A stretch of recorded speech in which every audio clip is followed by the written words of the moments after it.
তারা আজকে বাংলাদেশে বলবার চেষ্টা করছে তাদের বক্তব্যের বাইরে কোনো সংস্কার হবে না, তাদের বক্তব্যের বাইরে কোনো ঐক্যমত হবে না। কিন্তু তাদেরকে আমরা গত বছরের ক্যালেন্ডারের পাতায় পাতায় খুঁজে পাই নাই যে তারা কিভাবে এই আন্দোলনকে ওন করছে। ক্রেডিটের রাজনীতি করতে গিয়ে এই বাংলাদেশে দেখেছি যে ৭১ কিভাবে স্পিরিট থেকে হারিয়ে গিয়ে চেতনা ব্যবসায় পরিণত হয়ে গেছে। ১৪০০ শহীদের বাইরে বাংলাদেশে ২৪-এর কোনো মাস্টার মাইন্ড নাই, আমরা সবাই হলাম ২৪-এর কর্মী। হাসিনা যেই কারণে যেই যুক্তিতে সেই সংস্কারগুলো করতে নারাজ ছিল, করতে রাজি হয় নাই, সেই শব্দে সেই ভাষায় সেই যুক্তিতে আজকেও দেখতে পাচ্ছি বাংলাদেশের রাজনৈতিক দলগুলো সংস্কারে বাধা দিচ্ছে, দ্বিমত পোষণ করছে। আপনারা জানেন যে জুন মাসের ৫ তারিখে একটা আদালতের রায় কেনাবেচা করা হয় সরকারের দালাল মুক্তিযোদ্ধা প্রজন্ম ব্যবসায়ীদের কাছ থেকে। এই রায়টাকে ঘিরে তখন কোটা যেটা বাতিল করা হয়েছিল ১৭-১৮ আন্দোলনের প্রেক্ষিতে, সেটাকে আবার রিইনস্টেট করা হয়। এর মানে হচ্ছে যে আওয়ামী লীগের কোটার ব্যবসা আবার যেন ফিরে আসে। তো সেটা নিয়েই তখন আপনার প্রচুর আন্দোলন হচ্ছে কলেজ বিশ্ববিদ্যালয়গুলোতে, শাহবাগে, শহীদ মিনারে, এবং আমিও ব্যক্তিগতভাবে আমাদের পক্ষ থেকে অনেকেই তখন সেই ধরনের আন্দোলনগুলোতে একাত্মতা প্রকাশ করেছে। তো সেই বাস্তবতায় হচ্ছে যে আমাদের জাতির এবং মানুষের মেমোরি খুব স্লো, ভুলে যাই আমরা, আল্লাহ তাআলাই বলছেন। আর জাতির মেমোরিটা হচ্ছে গোল্ডফিশ মেমোরির মতো আর কি, যে আমরা সম্ভবত ভোলার জন্যই মনে রাখি, ভুলে যেতে চাই বলি একটা জিনিস আমাদের ততটুকু মনে থাকে।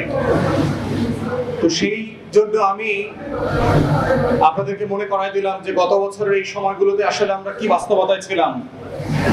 প্রচন্ড ভয় জাতির ভিতরে, কে বুঝে আর গ্রেফতার হয়।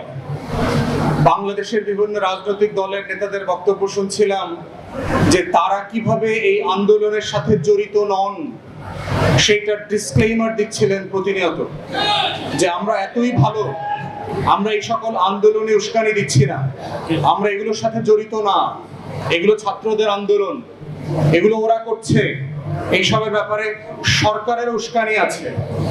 এবং আপনাদের মনে থাকার কথা, প্রায় কাছাকাছি সময় হাসিনা দিল্লি এবং বেইজিং ঘুরে আসছে, এবং তার বেইজিং সফরটা এতই ব্যর্থ হয়েছে মে-জুনে যে তাকে সফর কাট করে চলে আসতে হয়েছে। 2 দিন আগেই সে চলে আসছে অসুস্থতার কথা বলে।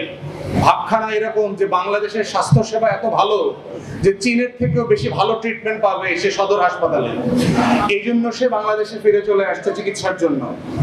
যেই নেতা নেত্রীরা দাঁতের ডাক্তার দেখাইতে আর কানের ডাক্তার দেখাইতে সিঙ্গাপুর আর ইংল্যান্ডে যান, তো সেই রকম একটা জায়গাতে যখন আন্দোলনটা ফুঁসে উঠছিল, সেই ফুঁসে ওঠার ঔনস্যিপ আসলে আমরা সবাই নিতে পেরেছিলাম কিনা। আজকে যারা বাংলাদেশে আমরা বড় অংশীজনের দাবি করছি, আমরা যারা দাবি করছি যে আমরা জুলাই আগস্টে এইরকম সেই রকম বীরত্বের ইতিহাস রোল প্লে করেছিলাম, গত বছর এই সময় আমরা সবাই আলেকজান্ডার দ্য গ্রেট আর নেপোলিয়ন বোনাপার্টের মতো করে বাংলাদেশের পাড়ায় মহল্লায় আন্দোলন গড়ে তুলেছিলাম, যারা বলবার চেষ্টা করছে যে আমরা হইলাম সেই রকম বিজয়ী বীর, যারা আন্দোলনকে অস্বীকার করে সারা বাংলাদেশ চষে বেরিয়েছিলাম, তারা আজকে বাংলাদেশে বলবার চেষ্টা করছে তাদের বক্তব্যের বাইরে কোনো সংস্কার হবে না, তাদের বক্তব্যের বাইরে কোনো ঐক্যমত হবে না। কিন্তু তাদেরকে আমরা গত বছরের ক্যালেন্ডারের পাতায় পাতায় খুঁজে পাই নাই যে তারা কিভাবে এই আন্দোলনকে ওন করছে। তারা তাদের অনেক নেতাদের বক্তব্য শুনেছি, তারা বলেছে যে আন্দোলনের ভিতরে চক্রান্ত আছে, এটা আওয়ামী লীগ পরিকল্পিতভাবে আন্দোলন করিয়েছে, বেইজিং এর দিল্লির ব্যর্থতা ঢাকবার জন্য শাহবাগে নাটক করা হচ্ছে। তো সেই বাস্তবতায় হচ্ছে আমাদের আন্দোলনটাকে মনে করিয়ে দেওয়ার একটা দায় যেমন আছে, ঠিক তেমনি আছে ক্রেডিট ব্যবসা করবার যেন কোনো ফাঁদে আমরা না পড়ি সবাই মিলে। কারণ বড় আন্দোলনকে ঘিরে ক্রেডিটের রাজনীতি করতে গিয়ে এই বাংলাদেশে দেখেছি যে ৭১ কিভাবে স্পিরিট থেকে হারিয়ে গিয়ে চেতনা ব্যবসায় পরিণত হয়ে গেছে। ৭১-এর নায়করা কিভাবে দায়িত্ব পালন করে ব্যর্থ হবার পরেও ব্যানারে ফেস্টুনে পাড়ায় মহল্লায় নেতা আকারে স্বীকৃতি পেয়েছেন। সেই জায়গা থেকে আমাদেরকে 24কে মূল্যায়ন করতে হবে যে এটা যদি ব্যানার ফেস্টুনে হারিয়ে না যায়, আমাদের শহীদরা যেন নম্বরে পরিণত না হন। আমাদের প্রত্যেকটা শহীদ হচ্ছে এই আন্দোলনের সবচেয়ে বড় মাস্টার মাইন্ড। এই 1400 শহীদের বাইরে বাংলাদেশে 24-এর কোনো মাস্টার মাইন্ড নাই। আমরা সবাই হলাম 24-এর কর্মী। এর বাইরে হচ্ছে এখন দায় এবং দায়িত্বের কথা। আমরা 24কে কিভাবে ধারণ করছি, দায়িত্ব পালন করছি, 1400 শহীদের রক্তের হিস্সা দিয়ে কিভাবে নতুন বাংলাদেশ গড়ছি, সেটাই হচ্ছে অবদান এবং ক্রেডিটের রাজনীতি। আমরা কি কোথায় মিছিল করেছিলাম, কি করেছিলাম, এই 71-এর মতো করে যেন কোনো চেতনা ব্যবসার ফাঁদে আমরা না পড়ি। তাই এবি পার্টি এবং নতুন বাংলাদেশের রাজনীতি আমরা যারা করবার চেষ্টা করছি, আমাদের জায়গাটা হচ্ছে সেই বাংলাদেশ গড়বার রাজনীতিতে আমাদের ভূমিকা কি হবে।